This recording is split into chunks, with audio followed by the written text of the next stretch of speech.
കേരളത്തിൽ ഇടതുപക്ഷ സർക്കാരിനെതിരെ വിമർശനം ഉയരുന്നത് രണ്ടാം പിണറായി സർക്കാർ അധികാരത്തിലേറിയതിനു ശേഷമാണ്.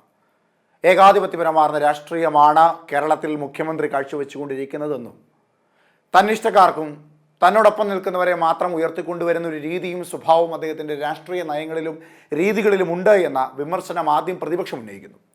പിന്നീട് അത്തരത്തിലുള്ള വിമർശനം സഭയ്ക്കുള്ളിൽ നിന്ന് പുറത്തേക്കെത്തുന്നു. അത് വിവിധ ജില്ലാ കമ്മിറ്റികളിലും ഏരിയ കമ്മിറ്റികളിലും ലോക്കൽ കമ്മിറ്റികളിലും ഒറ്റപ്പെട്ട സംഭവങ്ങളെ പോലെ ഓരോരോ അണികളായി നേതാക്കന്മാരായി അറിയിക്കുന്നു. എങ്കിലും ഈ കഴിഞ്ഞ നടന്ന ജില്ലാ സമ്മേളനത്തിലാണ് വിവിധ ജില്ലാ നേതൃത്വങ്ങളിൽ നിന്ന് ഇത്തരത്തിൽ മുഖ്യമന്ത്രി പിണറായി വിജയനെതിരെയും സർക്കാരിൻ്റെ നിലപാടുകൾക്കും ശൈലികൾക്കും രീതികൾക്കുമെതിരെ രൂക്ഷമായ വിമർശനങ്ങൾ ഉയർന്നത്. ഇപ്പോൾ ആ നിലപാടിൽ നിന്നൊക്കെ മാറി ഇടതുപക്ഷം ഒറ്റക്കെട്ടായി മറ്റൊരു തീരുമാനമെടുത്തിരിക്കുകയാണ്. അതായത് മൂന്നാം തവണയും ഇടതുപക്ഷ സർക്കാർ തന്നെ അധികാരത്തിലെത്തുമെന്നും അത് പിണറായി വിജയന്റെ നേതൃത്വത്തിലായിരിക്കുമെന്നുള്ള ഉറച്ച ബോധ്യത്തിന്റെ പുറത്താണ് കോൺഗ്രസും BJPയും ഒക്കെ ശക്തമായ രീതിയിലുള്ള ആരോപണങ്ങൾ അഴിച്ചുവിട്ടുകൊണ്ടിരിക്കുന്നത് എന്ന പുതിയൊരു കണ്ടെത്തൽ. അതേ തുടർന്ന് ശക്തമായ രീതിയിലുള്ളൊരു കോട്ട കെട്ടിത്തീർക്കുവാൻ തന്നെയാണ് ഇടതുപക്ഷത്തിന്റെ തീരുമാനം. മുഖ്യമന്ത്രിയുടെ മകൾക്കെതിരായ കേസും ചർച്ചകൾ നിരന്തരം നടത്തിയിട്ടും തീർപ്പാക്കാത്ത ആശാസമരവും CPMനെ മാത്രമല്ല LDFനെയും ഉലയ്ക്കുന്നുണ്ട്. ആദ്യഘട്ടത്തിൽ CPM നേതാക്കൾ ഒറ്റപ്പെട്ട പ്രസ്താവനകൾ നടത്തി പ്രതിരോധമുയർത്താനാണ് ശ്രമിച്ചതെങ്കിലും 4 ഭാഗത്തു നിന്നും ആക്രമണം ഉയരുന്നു എന്ന കാഴ്ചപ്പാടിലാണ് നിലവിൽ CPM ഉള്ളത്. ഈ ആശങ്കയിലേക്ക് മുന്നണിയെയും എത്തിക്കുവാനുള്ള നീക്കം തുടങ്ങിയിട്ടുണ്ട്. സംസ്ഥാന സർക്കാരിന്റെ 4ാം വാർഷികം ആഘോഷിക്കുവാനുള്ള ഒരുക്കങ്ങൾ ആസൂത്രണം ചെയ്യാൻ വിളിച്ചു ചേർത്ത ജില്ലാതല LDF യോഗങ്ങളിൽ ഈ വിഷയം ചർച്ചയാക്കി ഉയർത്തിക്കൊണ്ടുവരുന്നുണ്ട് CPM.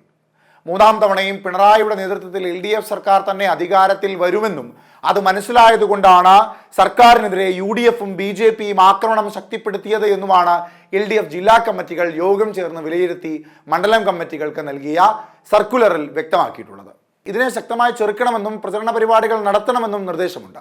സർക്കാരിനെതിരായുള്ള നീക്കങ്ങൾ കേരളത്തിൽ വ്യാപകമായി തലപൊക്കിയിട്ടുണ്ടെന്നും കരുതിയിരിക്കണമെന്നും CPM മുന്നണിയിലെ ഘടകകക്ഷികളെ ഓർമ്മപ്പെടുത്തുന്നുണ്ട്. 6 ലക്ഷം പേരെ വരെ പങ്കെടുപ്പിച്ചുകൊണ്ട് ജില്ലാ കേന്ദ്രങ്ങളിൽ രണ്ടാം പിണറായി സർക്കാരിൻ്റെ 4ാം വാർഷികാഘോഷം സംഘടിപ്പിക്കാനാണ് തീരുമാനം. ഇതിനായി മുന്നണിയിലെ ഓരോ പാർട്ടികളും പങ്കെടുപ്പിക്കേണ്ട ആളുകളുടെ എണ്ണം ക്വാട്ട നിശ്ചയിച്ച് നിയോജക മണ്ഡലം LDF കമ്മിറ്റികൾ നൽകിയിട്ടുണ്ട്. പരിപാടി വിജയിപ്പിക്കാൻ എല്ലാ മണ്ഡലങ്ങളിലും CPM ജില്ലാ സെക്രട്ടേറിയറ്റ് അംഗങ്ങൾക്ക് പ്രത്യേക ചുമതലയും ഘടകകക്ഷി നേതാക്കൾക്ക് സമചുമതലയും നൽകിയിരിക്കുകയാണ്. വരും ദിവസങ്ങളിൽ ഇവരുടെ സാന്നിധ്യത്തിൽ മണ്ഡലം കമ്മിറ്റികളും യോഗം ചേർന്ന് പ്രവർത്തനം ആസൂത്രണം ചെയ്യും. മാസപ്പടി കേസിൽ ആദ്യമായി മുഖ്യമന്ത്രി കഴിഞ്ഞ ദിവസം പ്രതികരിച്ചത് മകളെ മുൻനിർത്തി തന്നെ ലക്ഷ്യം വെച്ചുള്ളതാണ് നീക്കമെന്നും തന്റെ രക്തം അങ്ങനെ കിട്ടില്ലെന്നുമാണ്.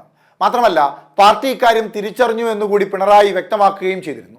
കോടതിയിലുള്ള കേസാണെങ്കിലും പൊതുവായ വിഷയങ്ങൾ ഉയർത്തി പ്രചാരണം തുടങ്ങാനും അതിന് മുന്നണി എന്ന നിലയിൽ തന്നെ വഴിയൊരുക്കാനും LDFൽ CPM നീക്കം തുടങ്ങിയിട്ടുണ്ട്. CPI സംസ്ഥാന സെക്രട്ടറി ബിനോയ് വിശ്വം നേരത്തെ തന്നെ പിണറായിക്ക് പിന്തുണ പ്രഖ്യാപിച്ചത് മുന്നണിയിൽ CPMന് ആശ്വാസവുമായി. എന്തായാലും ഇപ്പോൾ പാർട്ടി ഒറ്റക്കെട്ടായി ഈ ആരോപണങ്ങളെ പ്രതിരോധിക്കുവാനുള്ള തയ്യാറെടുപ്പുകൾ നടത്തുകയാണ്. ഇപ്പോൾ ഏകാധിപത്യത്തിൻ്റെ സ്വരം മുഖ്യമന്ത്രി ഉയർത്തുന്നു എന്ന ഒറ്റപ്പെട്ട അഭിപ്രായങ്ങളില്ല. ഇപ്പോൾ തന്നിഷ്ടക്കാർക്ക് വേണ്ടി നിലകൊള്ളുന്ന ഒരു മുഖ്യമന്ത്രിയാണ് പിണറായി വിജയൻ എന്നുള്ള ഒറ്റപ്പെട്ട വർത്തമാനങ്ങളില്ല. എല്ലാവരും ഒറ്റക്കെട്ടായി 2026 ഇടതുപക്ഷം തന്നെ അധികാരത്തിലേറണം എന്ന ഉറച്ച തീരുമാനത്തിൻ്റെ പുറത്ത്.